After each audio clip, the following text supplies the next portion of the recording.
E se eu te dissesse que existe um jogo que transforma a viagem mais sombria da literatura em um espetáculo brutal e cheio de ação? Dantes Infernos não é só um hack slash, é uma descida ao coração do inferno, repleta de criaturas grotescas, cenários perturbadores e batalhas épicas que vão testar os seus nervos. Se você é fã de jogos como God of War e ainda não conhece Dantes Inferno, você não sabe o que está perdendo. Assista esse vídeo e você vai conhecer um pouco mais sobre Dantes Inferno, um dos melhores jogos de PlayStation 3, Xbox 360 e também tem uma versão para PSP. Sendo assim, meus amigos, já convido você a deixar aquele like, se inscrever no canal e também compartilhar esse vídeo para ajudar aqui o trabalho. Não custa nada e fortalece muito. Vamos ao vídeo.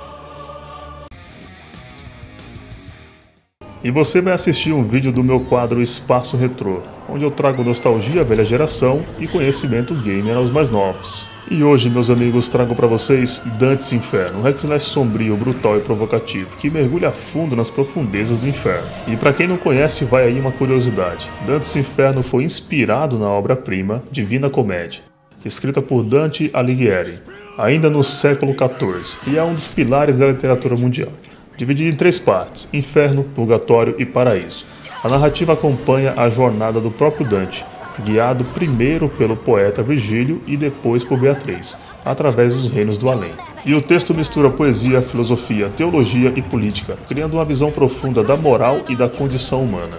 Agora você vai conhecer um pouco mais sobre o enredo e a ambientação de Dantes Inferno. E a história gira em torno de Dante, um cavaleiro templário que, ao voltar das cruzadas, encontra sua amada Beatriz morta e sua alma sendo levada por Lúcifer. E para resgatá-la, ele decide mergulhar no próprio inferno, enfrentando seus pecados e o dos outros enquanto atravessa os 9 círculos do inferno. A luxúria, a gula, a avareza, a ira, heresia, violência, fraude, traição e limbo. Embora seja uma adaptação livre do poema original, o jogo faz um bom trabalho ao usar elementos da obra como base para criar uma jornada pessoal, onde Dante confronta sua culpa e suas falhas. A ambientação é um dos pontos altos. Cada círculo do inferno tem o seu próprio visual grotesco e mecânicas próprias, refletindo bem o pecado representado. E agora vamos conhecer um pouco mais sobre o nosso protagonista, o Dante. Na adaptação da Visceral Games, ele é um templário que retorna das cruzadas apenas para encontrar sua amada Beatriz assassinada e sua alma levada por Lúcifer. A culpa é o motor de sua jornada. Ele não é um herói impecável, mas um homem marcado por erros, pecados e decisões questionáveis. Essa abordagem mais humana e falha dá ao personagem um peso dramático maior, tornando-o vulnerável emocionalmente apesar de sua força física. E a sua personalidade vai sofrendo evolução durante o jogo. No início, Dante é brutal, movido pela ira e pelo desespero, focado apenas em resgatar Beatriz. Mas durante a jornada, ao atravessar os 9 ciclos do inferno, ele é constantemente confrontado pelos pecados do passado, como traições, violência e infidelidade, forçando-o a encarar a própria corrupção moral. E no final, sua trajetória é de confronto interno, onde o combate contra demônios e monstros também simboliza uma luta pela própria alma. E Dante possui um visual icônico, armadura de cruzado rasgada, faixa vermelha com um bordado dos pecados que cometeu e a foice colossal roubada da própria morte. E o nosso protagonista ainda é dotado de força e brutalidade. Combate corpo a corpo visceral com ataques rápidos e punhos firmes, mas também com momentos de fragilidade emocional. Ele traz um símbolo de dualidade, ao mesmo tempo que é um herói, é um pecador, e uma figura que representa a luta constante entre virtude e corrupção. O combate é altamente inspirado em God of War.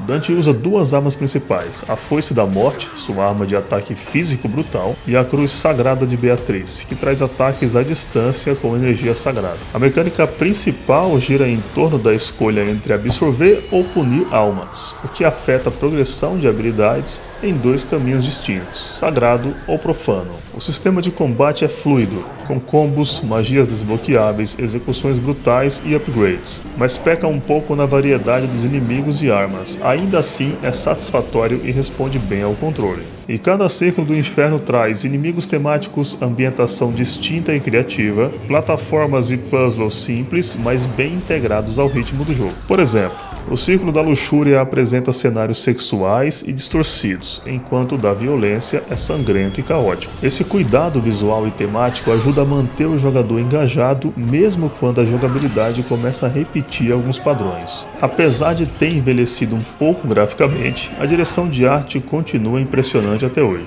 trazendo cenários grotescos e detalhados, criaturas inspiradas na mitologia cristã e medieval, e o uso inteligente de sombras e cores para reforçar o tom macabro. O design do inferno é criativo, muitas vezes desconfortável, o que é positivo dentro da proposta do jogo, e reforça o senso de decadência e punição eterna. E agora eu quero saber um pouco de vocês. O que acharam do Dante como protagonista? O enredo de Dante's Inferno conseguiu prender vocês? E no geral, o jogo entregou a experiência que esperavam ou deixou a desejar? Olha, eu fiz final nesse game 2 vezes, fiz um 360 e fiz também pro PSP.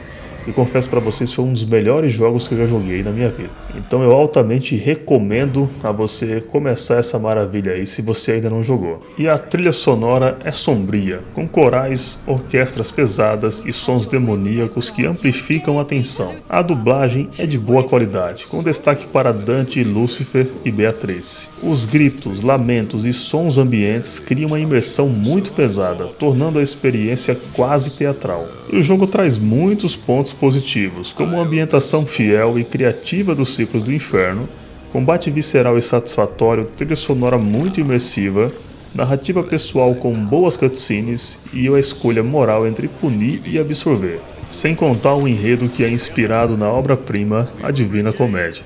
E é claro que o jogo também apresenta alguns pontos negativos, como o pacing irregular em certos trechos, repetição de inimigos e combates, pouca variedade de armas e a duração curta do jogo, que dura em cerca de 6 ou 8 horas. Mas isso é questionável, porque cada um tem um gosto, não é mesmo? Aí é claro, tem mais um ponto muito negativo, né?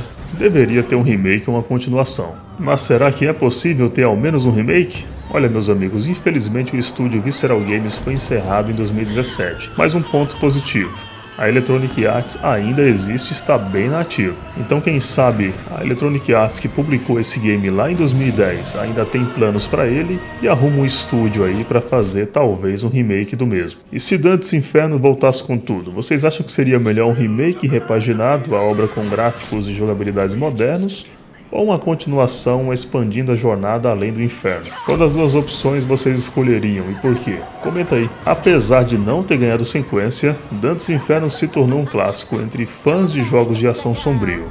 Ele ousou adaptar uma das obras literárias mais complexas da história em um jogo brutal e acessível. Em um tempo dominado por Kratos, Dante conseguiu deixar sua marca como o anti-herói que enfrentou o inferno e seus próprios pecados. Dante's Inferno é um jogo corajoso. Mesmo com suas limitações técnicas e algumas decisões criativas questionáveis, ele entrega uma experiência intensa, simbólica e visualmente marcante. Se você é fã de hack slash, mitologia, jogos com estética sombria ou simplesmente quer ver uma das melhores apresentações do inferno nos games, esse jogo ainda vale muito a pena. E mais uma vez vou convidar vocês a deixar aquele like, se inscrever no canal e compartilhar para que meu vídeo possa atingir mais pessoas que curtem esse tipo de conteúdo. E no canal do Start você sempre vai encontrar uma análise crítica sem enrolação dos jogos, tanto do passado quanto do presente. E agora eu pergunto a você, já enfrentou os pecados com Dante? O que achou da jornada até o último círculo? Comenta aí. E claro, atira a primeira pedra se você não tiver nenhum pecado.